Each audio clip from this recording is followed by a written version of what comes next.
Creamos este canal para revivir la historia olvidada. Suscribirse nos ayuda a seguir adelante. Un hombre de 60 y tantos años puede pararse en una habitación llena de desconocidos, cerrar los ojos y recitar 40 nombres sin pausar ni una sola vez. No 40 datos, 40 antepasados. Padre, abuelo, bisabuelo, generación tras generación, en una cadena oral ininterrumpida que termina, para clanes enteros, para millones de personas, en un único hombre fundador que se cree que cruzó el Mar Rojo desde Arabia hace siglos. No se trata de folclore tratado a la ligera. Es un sistema genealógico formal, memorizado, recitado, contrastado con los ancianos y enseñado a los niños como en otras culturas se enseña un himno nacional. Las principales familias de clanes remontan su linaje masculino a los jeques árabes. Algunas genealogías van aún más allá, conectando a ese jeque fundador con los Quraysh, la tribu del propio profeta Mahoma. Durante generaciones, ese linaje se ha considerado un hecho consumado, la base de la identidad, la respuesta a la pregunta de dónde provienen estas personas.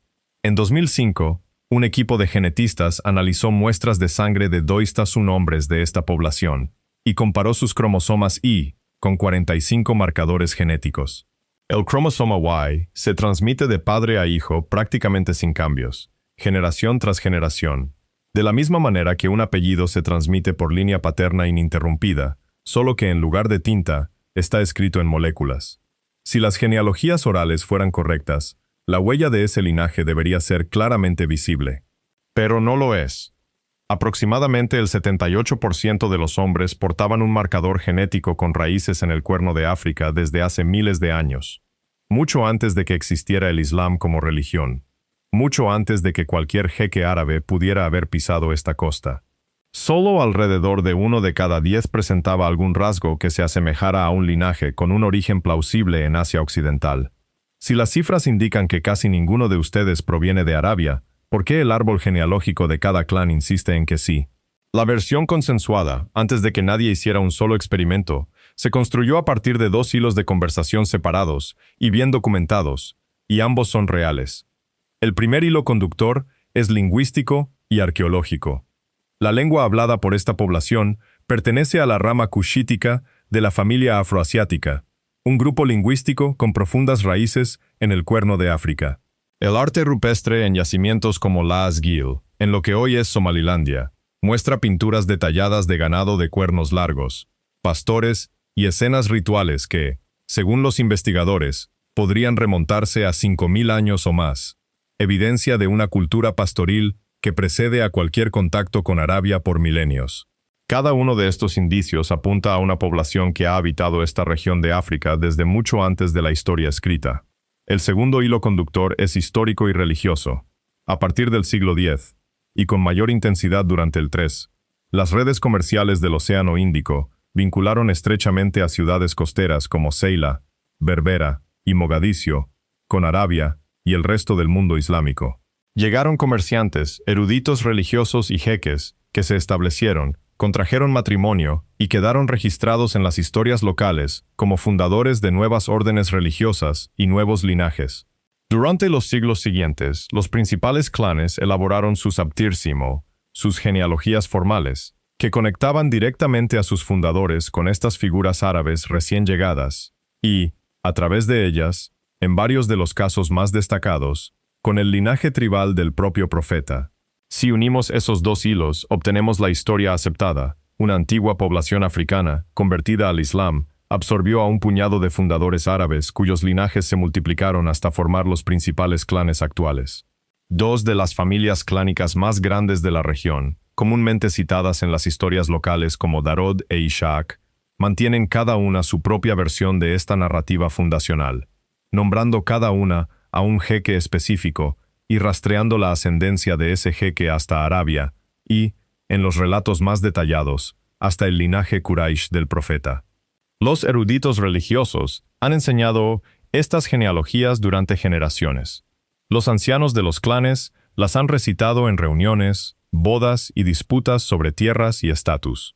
Porque la genealogía no es solo un registro familiar, sino también legal y social, utilizado para resolver cuestiones de pertenencia. Es una historia pura, es una historia respetuosa. Se ha recitado, enseñado y defendido durante casi 1000 años. Pero los genetistas que analizaron los cromosomas Y, de hombres de diversos clanes, no encontraron una población dominada por la huella genética de uno, ni siquiera de unos pocos, padres fundadores árabes recientes. Encontraron algo más antiguo, algo más extraño. Y aquí es donde la cosa se complica. El estudio, liderado por investigadores como Sánchez y sus colegas, y publicado en el European Journal of Human Genetics en 2005, es uno de los análisis del cromosoma Y más detallados jamás realizados en esta población. El equipo genotipificó a 201 hombres utilizando 45 marcadores bialélicos, el equivalente genético de 45 puntos de control dicotómicos a lo largo del cromosoma Y, además de 11 sistemas adicionales de repeticiones cortas en tándem, que constituyen esencialmente una huella genética más detallada, superpuesta a cada punto de control. En la muestra se identificaron 14 haplogrupos distintos del cromosoma Y. Un haplogrupo, para quienes no estén familiarizados con el término, es simplemente una rama del árbol genealógico del cromosoma Y, un grupo de hombres que comparten una mutación antigua específica, y por lo tanto, un ancestro masculino común lejano, del mismo modo que todas las personas con un apellido poco común podrían compartir un antepasado lejano. Una rama dominaba sobre las demás. El haplogrupo E3B1, ahora más comúnmente denominado E1B1B-E778, apareció en el 77,6% de los hombres analizados. Su clado parental más amplio, el E3B en su conjunto, alcanzó el 81,1%. Una firma interna menos frecuente dentro de esa rama, marcada por un alelo específico llamado DYS19-11, se encontró en el 75,1% de las muestras masculinas, un nivel de consistencia interna que los investigadores no asocian con una población que haya absorbido una oleada tardía de padres extranjeros. Lo asocian con una continuidad interna profunda y ancestral. Ahora comparemos esa cifra con la que realmente necesita la historia de ascendencia árabe. El haplogrupo K2, un linaje con una plausible huella euroasiática, apareció en solo el 10,4% de los hombres. El haplogrupo J, la rama más fuertemente asociada con Oriente Medio y la península arábiga en particular, el linaje que cabría esperar que fuera común si una oleada de jeques árabes hubiera engendrado una gran parte de la población actual, se encontró en tan solo el 3,0%. 3%. Cruciani y sus colegas, publicando hallazgos similares en 2004 y nuevamente en 2007, confirmaron el mismo dominio abrumador del haplogrupo EM78 en toda la región, y propusieron que su presencia refleja una ruta migratoria que atraviesa Egipto y Libia hacia el Cuerno de África, un movimiento que los investigadores sitúan en la Edad del Bronce o incluso antes. No medieval, no árabe, antiguo y proveniente de una dirección completamente equivocada. Hay un giro inesperado oculto en las cifras, que complica aún más las cosas en lugar de resolverlas.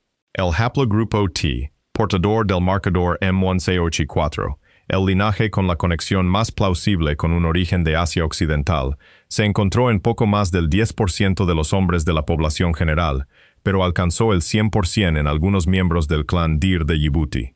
Si el linaje de un único padre fundador árabe se hubiera extendido como describen las genealogías, cabría esperar que esa huella genética se concentrara principalmente en los clanes, cuyas tradiciones orales afirman tener la descendencia más cercana y directa de un jeque árabe. Sin embargo, los datos no lo confirman. Los clanes con las afirmaciones orales más sólidas sobre un padre fundador árabe directo no son, de hecho, los que presentan la mayor concentración del único linaje que podría ser plausiblemente árabe. El mapa genético y el mapa genealógico no coinciden. Genealogía limpia. Genes desordenados. Si el linaje masculino dominante en esta población es anterior a Arabia por miles de años, y la única señal que podría considerarse genuinamente árabe no coincide con los clanes cuyas historias orales insisten en esa descendencia, surge una pregunta crucial que ninguna cantidad de genealogía recitada puede responder por sí sola. ¿De dónde proviene realmente el antepasado árabe de la historia, genéticamente hablando? ¿Y cuándo llegó realmente? La primera teoría que han propuesto los investigadores se basa precisamente en la antigua señal que reveló el estudio de 2005. El modelo de migración inversa de Cruciani, que abarca Egipto y Libia, plantea que la inmensa mayoría del linaje paterno de la población no llegó con ningún jeque medieval. Llegó miles de años antes, transportada a lo largo de un corredor del noreste de África, durante la expansión de las poblaciones del Neolítico, que se desplazaban entre el Valle del Nilo, el norte de África y el Cuerno de África. Según esta teoría, la profunda y dominante señal EM78 es simplemente la columna vertebral ancestral de la población, presente mucho antes del Islam, mucho antes de que se pudiera haber compuesto cualquier genealogía oral para explicarla. Los investigadores se cuidan de presentar esto como una probabilidad, no como una certeza. Las herramientas de datación utilizadas para determinar la edad de un linaje del cromosoma Y se basan en la acumulación de pequeñas mutaciones en repeticiones cortas en tándem, y esos relojes de mutación funcionan a velocidades variables e imprecisas. El propio equipo de Cruciani reconoce que una frase como «hace miles de años» puede significar desde aproximadamente 5.000 hasta más de 10.000 años, un intervalo demasiado amplio para vincular la migración ancestral a un solo evento, cambio climático o momento histórico. Hay un segundo dato que merece la pena considerar. La diversidad de haplotipos calculada a partir de los 8 marcadores ISTR principales de la muestra somalí resultó ser de 0,9575, notablemente inferior al rango de 0,9974 a 0,9996 que se observa habitualmente en poblaciones europeas y asiáticas. Una diversidad tan baja es la huella genética de un cuello de botella poblacional, un momento en el que un número relativamente pequeño de linajes de hombres fundadores se expandió hasta llenar una población entera, desplazando a otros linajes preexistentes, como cuando un puñado de voces fuertes pueden ahogar una habitación llena de gente hasta que parece que solo hablan unas pocas personas. Algo comprimió la diversidad paterna de esta población en algún momento del pasado. La teoría aún no puede precisar cuándo ni por qué. Estudios posteriores, utilizando paneles GI-ESTR más pequeños, hallaron un patrón similar. Una muestra independiente de 1.147 hombres, analizada mediante 12 Loci Y-STR, reveló 66 haplotipos distintos, de los cuales 44 aparecieron solo una vez, mientras que un único haplotipo se repitió 26 veces, representando casi el 18% de la muestra total. Este tipo de repetición desequilibrada es, precisamente, lo que indica un fuerte efecto fundador en la práctica. Que compararon esta muestra con 2 conjuntos de datos somalíes completamente independientes, no encontraron una distancia genética estadísticamente significativa entre ellos, lo que significa que este patrón concentrado y con predominio del efecto fundador no es una peculiaridad del muestreo de un solo equipo de investigación. Se repite una y otra vez, en diversas poblaciones, dentro del mismo grupo étnico. Y esa teoría, por muy sólida que sea su antigua base, solo explica la capa más antigua. No dice nada sobre la segunda señal genética, más reciente, oculta en la misma población, una capa euroasiática real y medible, que se manifiesta claramente cuando los investigadores dejan de centrarse únicamente en el cromosoma Y y empiezan a analizar el genoma completo.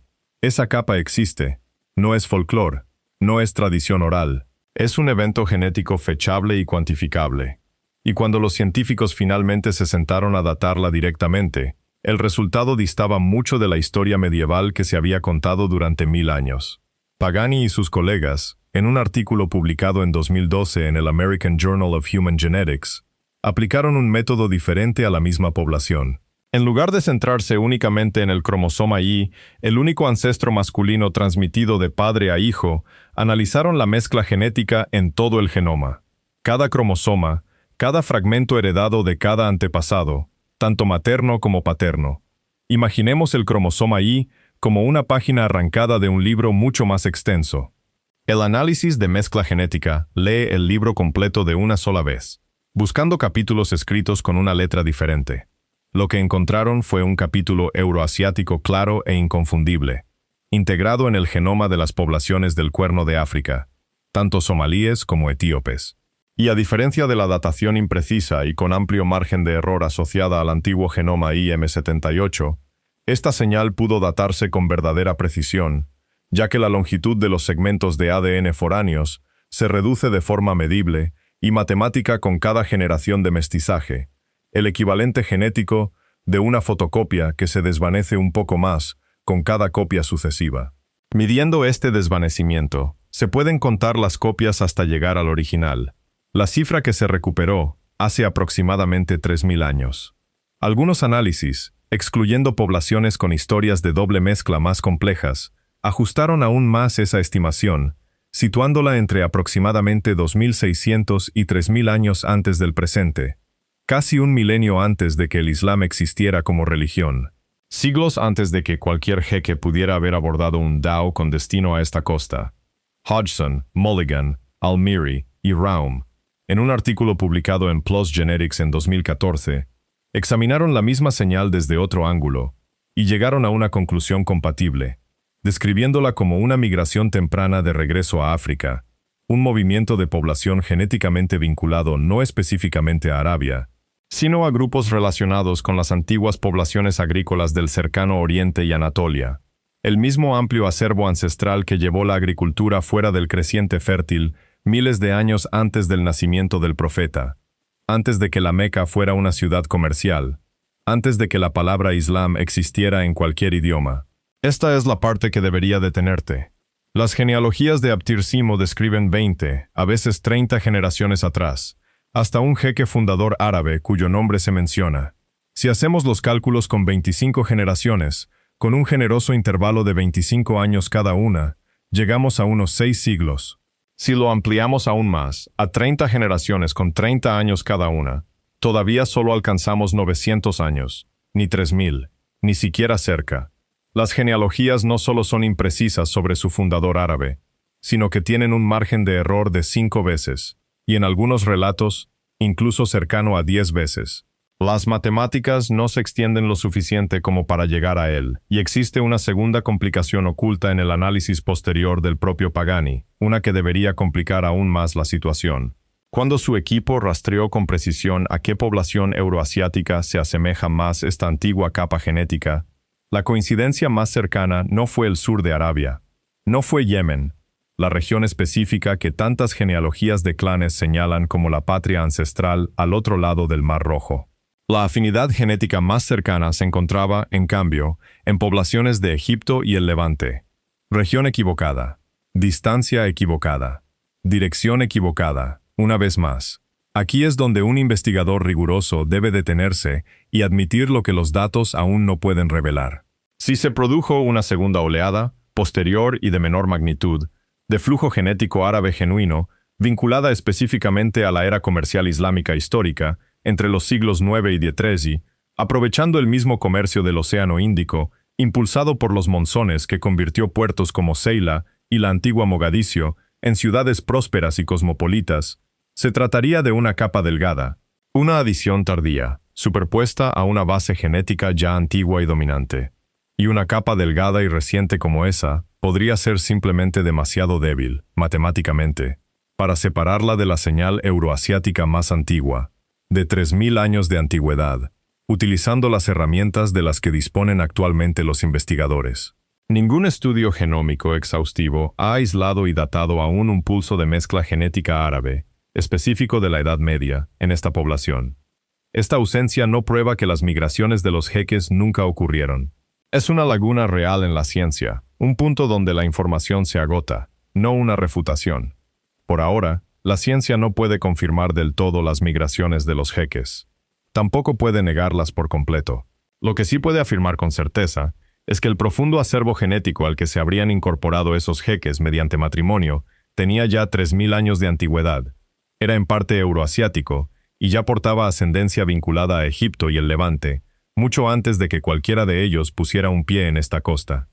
Consideremos cómo se vería una capa genética tardía y realmente delgada en los datos, suponiendo que exista. Unos pocos hombres fundadores que se casaron con miembros de familias costeras a lo largo de 2 o 3 siglos dejarían una señal lo suficientemente pequeña como para ser contada en porcentajes de un solo dígito de la ascendencia total, concentrada principalmente en los linajes de las ciudades portuarias, en lugar de estar distribuida uniformemente por el interior. Los investigadores son cautelosos aquí, porque una señal tan débil se encuentra justo en el límite de lo que los métodos genómicos actuales pueden separar de manera confiable del ruido estadístico. y separar un pulso realmente tardío de la larga cola de un evento de mezcla de 3000 años, una vez que ambos están presentes en la misma población, es un problema técnico que nadie ha resuelto aún para esta región específica. Podría resolverse con un muestreo más denso y ADN antiguo recuperado directamente de sitios de entierro costeros medievales. Aún no se ha resuelto. Imagínese el puerto de la antigua Ceila, o de Mogadiscio antes de que su nombre significara lo que significa hoy en día. La marea está baja, y las marismas se extienden lo suficiente como para que los porteadores vadeen hasta las rodillas para cargar los daos que esperan. Es la época en que el viento acaba de cambiar de dirección. Durante la mitad del año sopla en una dirección, llevando los barcos hacia el suroeste, fuera de Arabia y a lo largo de la costa. Durante la otra mitad cambia completamente de dirección, llevándolos de vuelta al norte, y cada comerciante de esta costa ha organizado todo su calendario, todo su sustento, en torno a la espera de ese cambio.